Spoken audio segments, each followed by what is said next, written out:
disbar. Oh. Sobra na. Ang tanong lang ho natin doon, baka sobra naman din kaya, no? Yung bayad. Baka masyadong malaki yung bayad. Kaya talagang, hindi ko sinasabi, ano? Malay mo, kung mahal naman talaga silang sumingil. Di ba? Syempre, ano nila yan? Profesyon nila yan. Oh. Pero ang pinapaniwalaan ko po mga kababayan, lalo na kapag yung kliyente mo, alam mo, na talagang gumawa ng kalokohan, mahirap ipagtanggol yan eh. Limpak-limpak po yan, mga kababayan. Naniniwala ho ako. Naku, nasabihin lang ni lawyer, ang hirap na itong ipagtanggol.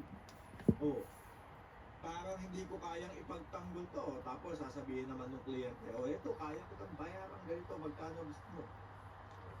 Yun na po ang nangyayari. Kaya umaabot sila sa punto na kahit labas na po sa trabaho nila, kahit na po pati sila madamay sa mga kakasuhan, ginagawa na po nila, mga kababayan.